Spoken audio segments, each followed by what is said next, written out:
Hello! It's Andy again from the Egocast channel, and man, I was having trouble today.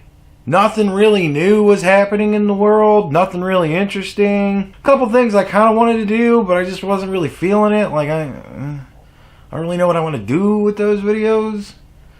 And then I ran across this gem. And it's old, it's an old video, it's an old topic, but it made me laugh so hard. So here we go. Hi, I'm Milo, and today I am joined by Roaming Millennial. Okay. Now, I know I always do the joke all the time with Riley that she reminds me of Fix-It Felix. And when I look at Milo Stewart, for the longest time, there was a recognition there. There was something where I was like, you remind me of somebody. And this video, I don't know if it was the suspenders or what, figured it out. Here we go. Hi, I'm Milo, and today I am joined by Roaming Millennial. See, I don't even really know why. It just makes me think of Pinocchio. Maybe it's because she's trying so hard to be a little boy. I don't know. But Pinocchio. God damn it! Why don't you ever give me long enough to read the whole fucking thing? Oh. That's what it is.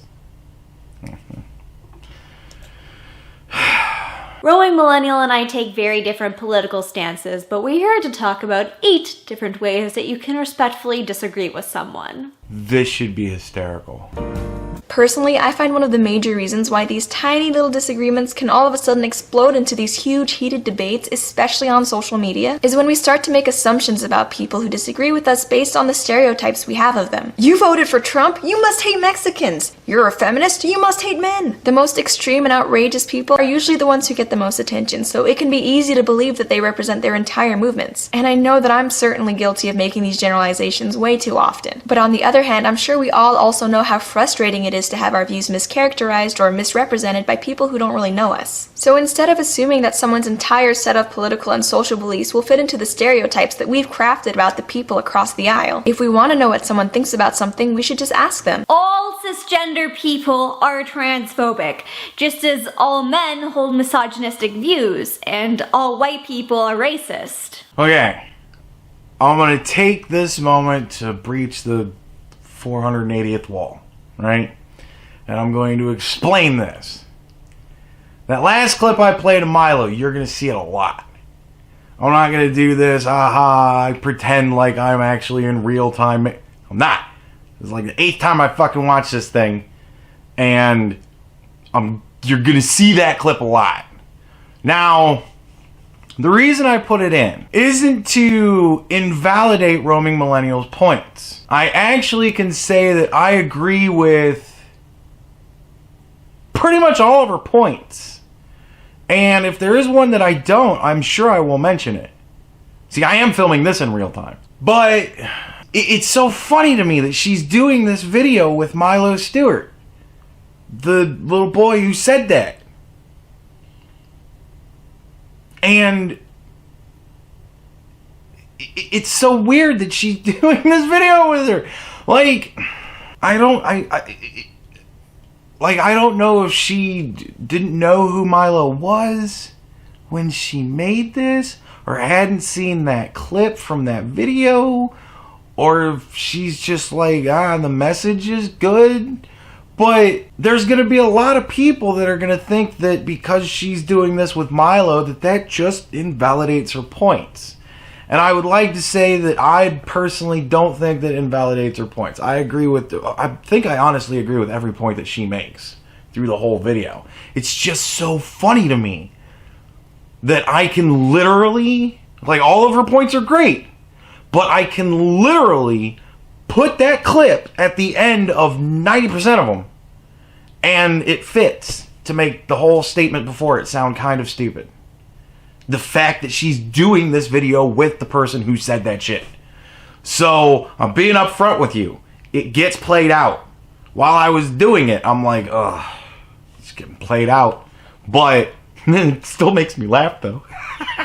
Do constantly research your own opinions and reevaluate them, even if you are not currently involved in a discussion. This is just a good thing to do, and I know I so appreciate it if I get into a discussion with someone and they have already done a lot of research about what I'm talking about. That makes me feel like I'm not just trying to spoon feed you information and you're not putting in much effort. If I can tell you did your research before you engaged me in this discussion, I will feel much more motivated to talk this out with you. So Milo has already begun figuring out reasons why to not have a debate with somebody. You clearly don't know enough about this subject, so it's not even worth my time to talk to you. Well, I decided to do some research, and I came up with some pretty compelling evidence. So here you go. Male, female, 2 genders.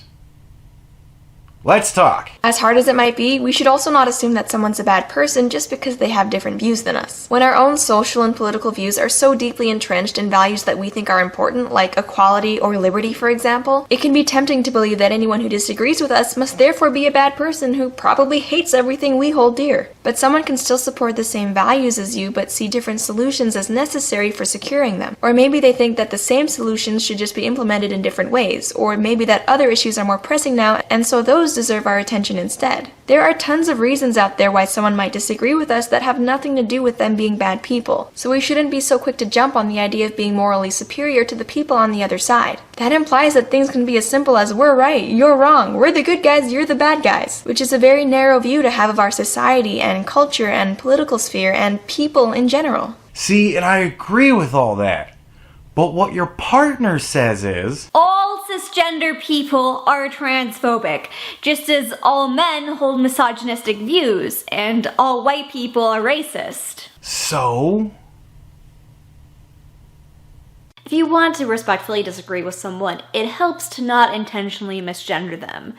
I know trans people who will have respectful conversations with someone who does intentionally misgender them, but it's not very respectful. It doesn't show that you care about me or my opinions and my perspective in life. It's okay if you make mistakes. Just don't do it on purpose, please and thank you. That was a total accident. I'm sorry. Something else we should remember if we want to have respectful conversations with people who disagree with us is that sometimes people misspeak. When we're talking or writing about anything really, sometimes things just don't come out how we mean them to. And no matter how clear we try to be, sometimes things just get misunderstood. When you're listening to someone you disagree with, especially in a debate or argument about political or social issues, I know a lot of us tend to be on the lookout for any off-the-cuff remark that makes the other person look like some crazy extremist or that gives us more ammunition to argue with. But if someone says that a statement they made really didn't reflect their actual opinions or that it was taken out of context, we should accept that in good faith and give them the chance to accurately represent themselves. Because if it were us, I'm sure we would want the same courtesy. There's no point in winning debates or arguments if it's based on a technicality that the other person doesn't really believe in anyway. All cisgender people are transphobic,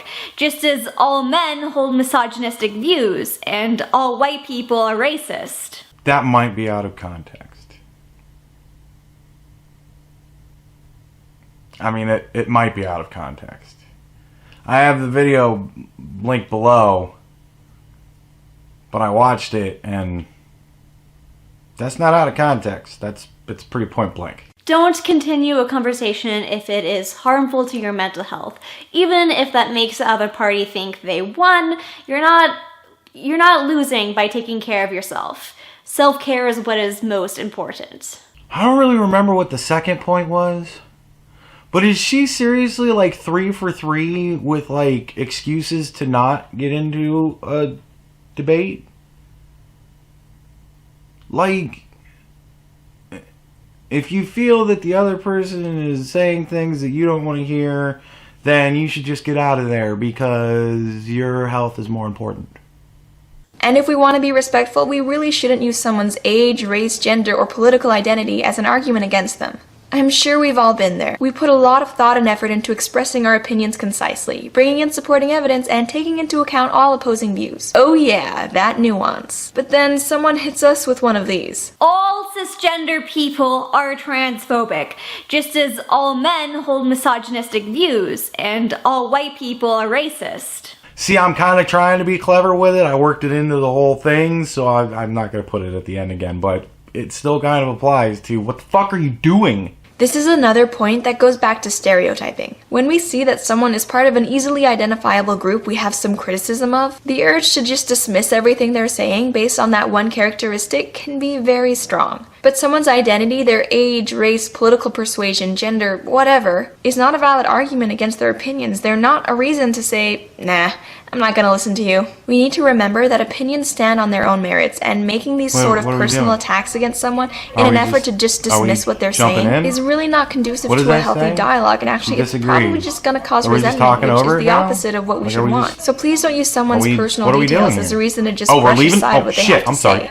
Everyone deserves to be heard. Don't publicly shame people. Getting on your platform in front of whatever audience you have and trying to shame someone out of their opinion is really harmful. It's not a considerate thing to do, and it's not like you're winning any arguments. You're just making them feel bad so that maybe they retreat on their argument. All cisgender people are transphobic, just as all men hold misogynistic views, and all white people are racist. Now see, that is invalidating her last statement. Thank you so much for watching this video, and thank you for joining me, Roaming Millennial. Y'all should go check out her channel because we did a video on her channel with 8 more ways to respectfully disagree with someone. Oh shit. Thank you for telling me about that. Hey, this is Roaming Millennial. Welcome back to my channel, and today we would like to talk about how to have respectful conversations with people who disagree with us. And I say we because this video is actually a collaboration with Milo Stewart. Hi, I'm Milo Stewart. All cisgender people are transphobic, just as all men hold misogynistic views, and all white people are racist. Milo and I have very different opinions about a lot of things, but something we both agree on is that we should all be trying to have more constructive and less aggressive dialogues with each other, especially since we're in a time where everything seems so polarized. And this isn't Milo and I saying, oh, we're so great at being diplomatic, learn from us peasants. All cisgender people are transphobic, just as all men hold misogynistic views, and all white people are racist. Jesus Christ, do I even need to talk through this one? That is not it at all. There are just some things that going forward we think it would be helpful for everyone, ourselves included, to try to keep in mind. And with that being said, here are 8 ways to respectfully disagree with someone. Oh my god!